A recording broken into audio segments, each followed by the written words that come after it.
Hi, welcome back to YouTube channel Mahakali ಕೈ ರುಚಿಗೆ ಸ್ವಾಗತ. ನಾನು ಪ್ರೇಮ. ನೋಡಿ, ಇವತ್ತು ನಾನಿಲ್ಲಿ ಈರುಳ್ಳಿ ಸಾಗು ಗೋಧಿ ಪುರಿ ಮಾಡ್ತಾ ಇದ್ದೀನಿ, ಗೋಧಿ ಹಿಟ್ಟಿಂದು. ಇಲ್ಲಿ ಈರುಳ್ಳಿ ಸಾಗು ಮಾಡಲಿಕ್ಕೆ ಸಿಂಪಲ್ ಆಗಿರುವಂತ ಮನೆಯಲ್ಲಿರುವಂತ ಪದಾರ್ಥಗಳು ಅಷ್ಟೇ ಸಾಕು. ತುಂಬಾ ಚೆನ್ನಾಗಿರುತ್ತೆ. ಗೋಧಿ ಪುರಿಗೆ ಮತ್ತೆ ಚಪಾತಿಗೆ, ರೊಟ್ಟಿಗೆ ತುಂಬಾ ಚೆನ್ನಾಗಿರುತ್ತೆ. ಇದು ಹೇಗೆ ಮಾಡೋದು ಅಂತ ಹೇಳಿ ನೋಡೋಣ ಬನ್ನಿ. ಈರುಳ್ಳಿ ಸಾಗು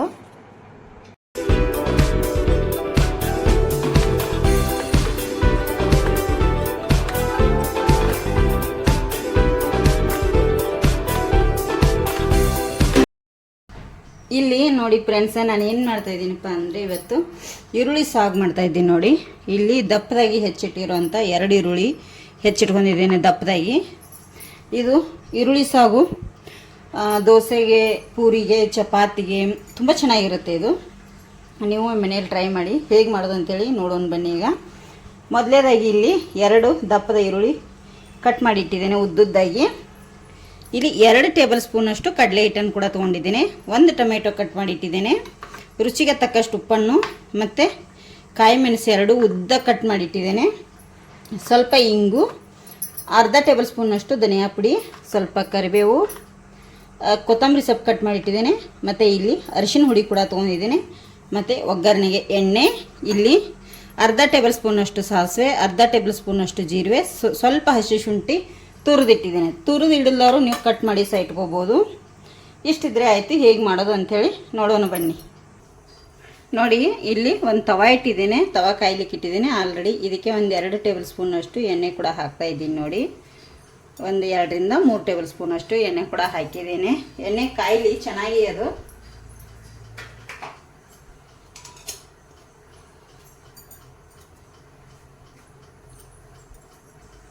ಇಲ್ಲಿ ಎಣ್ಣೆ ಕಾದಿದೆ. ಸಾಸಿವೆ ಜೀರಿಗೆ ಒಟ್ಟಿಗೆ ಸೇರಿಸ್ಕೊತೇನೆ ನಾನು ಇಲ್ಲಿ. ನೋಡಿ, ಅದಕ್ಕೆ ಕರಿಬೇವು ಸೊಪ್ಪು ಕೂಡ ಹಾಕ್ತಾ ಇದ್ದೀನಿ. ನೋಡಿ, ಇದಕ್ಕೆ ಈರುಳ್ಳಿ ಕೂಡ ಹಾಕ್ತಾ ಇದ್ದೀನಿ. ನೋಡಿ, ಈಗ ಇದನ್ನೀಗ ನಾವು ಚೆನ್ನಾಗಿ ಎಣ್ಣೆಯಲ್ಲಿ ಫ್ರೈ ಮಾಡಬೇಕು. 50% ಇದು ಫ್ರೈ ಆದರೆ ಸಾಕು ನಮಗೆ. ಫುಲ್ಲು ಫ್ರೈ ಮಾಡಲಿಕ್ಕೆ ಹೋಗಬೇಡಿ, ಒಂದು 50% ಆದರೆ ಸಾಕು. ಈಗ ಇದು ಫ್ರೈ ಆಗೋದಕ್ಕೋಸ್ಕರ ನಾನಿಲ್ಲಿ ಸ್ವಲ್ಪ ಉಪ್ಪನ್ನು ಕೂಡ ಸೇರಿಸ್ಕೊತಾ ಇದ್ದೀನಿ ಈರುಳ್ಳಿಗೆ. ನೋಡಿ,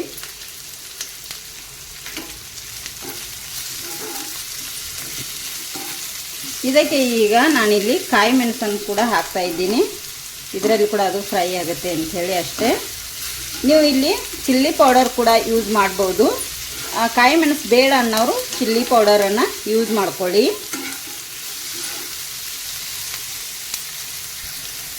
ನೋಡಿ, ಈಗ ಈ ಸಮಯದಲ್ಲಿ ನಾನಿಲ್ಲಿ ಕಟ್ ಮಾಡಿಟ್ಟಿರೋಂಥ ಟೊಮೆಟೊ ಕೂಡ ಹಾಕ್ತಾ ಇದ್ದೀನಿ.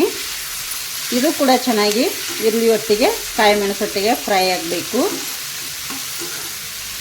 ಮೆತ್ತಗಾದರೆ ಸಾಕು ನಮಗೆ.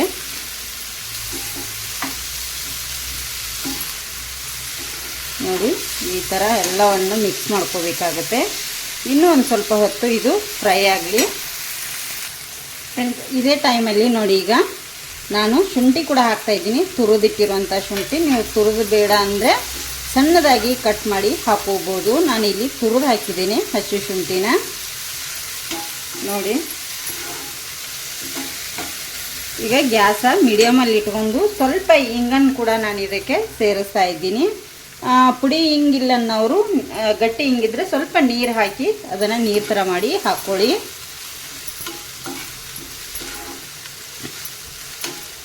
ಈಗ ನಾನಿಲ್ಲಿ ಧನಿಯಾ ಕೂಡ ಹಾಕ್ತಾ ಇದ್ದೀನಿ. ಅರ್ಧ ಟೇಬಲ್ ಸ್ಪೂನ್ ಅಷ್ಟು ಧನಿಯಾ ಮತ್ತು ಸ್ವಲ್ಪ ಅರಿಶಿನ ಹುಡಿ ಹಾಕ್ತಾ ಇದ್ದೀನಿ. ಇಲ್ಲಿ ನೋಡಿ, ಅರಿಶಿನ ಹುಡಿ ಕೂಡ ಹಾಕ್ತಾ ಇದ್ದೀನಿ. ಈಗ ಇದನ್ನು ನಾನೀಗ ಮಿಕ್ಸ್ ಮಾಡ್ಕೋತೇನೆ. ಎರಡನ್ನು, ಧನಿಯಾ ಮತ್ತು ಅರಿಶಿನ ಹುಡಿ ಎಲ್ಲದರೊಟ್ಟಿಗೆ ಚೆನ್ನಾಗಿ ಮಿಕ್ಸ್ ಆಗಬೇಕು. ನೋಡಿ, ಕಲರ್ ಹೇಗೆ ಬಂತಲ್ಲ ಅರಿಶಿನ ಹುಡಿ ಹಾಕಿದ ತಕ್ಷಣ. ಈಗ ಇದಕ್ಕೆ ಒಂದು ಅರ್ಧ ಗ್ಲಾಸ್ನಷ್ಟು ನೀರನ್ನು ಸೇರಿಸ್ತೇನೆ.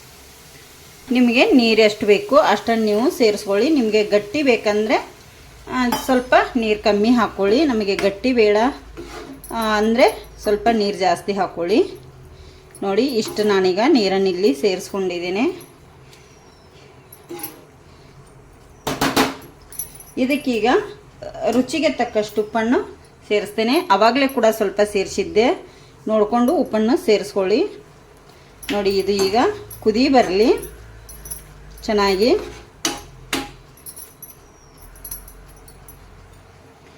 ಇದೀಗ ಒಂದು 2 ರಿಂದ 3 ನಿಮಿಷ ಚೆನ್ನಾಗಿ ಕುದೀಲಿ. ಅಷ್ಟರಲ್ಲಿ ನಾನು ಏನು ಮಾಡ್ತೀನಪ್ಪ ಅಂದರೆ, ಇಲ್ಲಿ ನೋಡಿ 2 ಟೇಬಲ್ ಸ್ಪೂನ್ ಅಷ್ಟು ಕಡಲೆ ಹಿಟ್ಟು ತೊಗೊಂಡಿದ್ನಲ್ಲ, ಇದಕ್ಕೆ ಸ್ವಲ್ಪ ನೀರು ಹಾಕಿ ನಾನು ಗಂಟಿಲ್ಲಾರ್ದಾಗೆ ಕಲಿಸ್ಕೋತೇನೆ. ಡೈರೆಕ್ಟ್ ಹಿಟ್ಟು ಹಾಕಿದರೆ ಗಂಟಾಗುತ್ತೆ, ನಾವು ಹೊರಗಡೆನೆ ಕಲಿಸ್ಕೋಬೇಕಾಗತ್ತೆ ಇದನ್ನು ಗಂಟಿಲ್ಲಾರ್ದಾಗೆ. ನೋಡಿ, ಇದು ಕುದೀತಾ ಇದೆ. ಈಗ ಇದನ್ನು ನಾನು ಈ ಥರ ತೆಗೆದುಬಿಡ್ತೇನೆ. ಈಗ ಇಲ್ಲಿ ನೋಡಿ ಇಷ್ಟು ನೀರು ಖಾಲಿಯಾಗಿದೆ.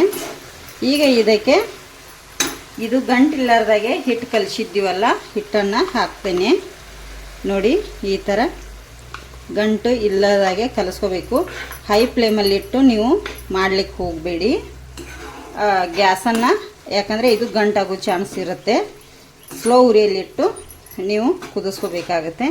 ನೋಡಿ, ಇದೀಗ ಹಿಟ್ಟು ಹಾಕಿದ ಕೂಡಲೇ ಗಟ್ಟಿ ಆಯ್ತಲ್ಲ, ನಾನು ಏನು ಮಾಡ್ತೇನೆ, ಈ ಹಿಟ್ಟು ಕಲಿಸಿರೋಂಥ ಬೌಲ್ಗೆ ಇನ್ನೂ ಒಂದು ಅರ್ಧ ಗ್ಲಾಸ್ ನೀರು ಹಾಕ್ತೇನೆ.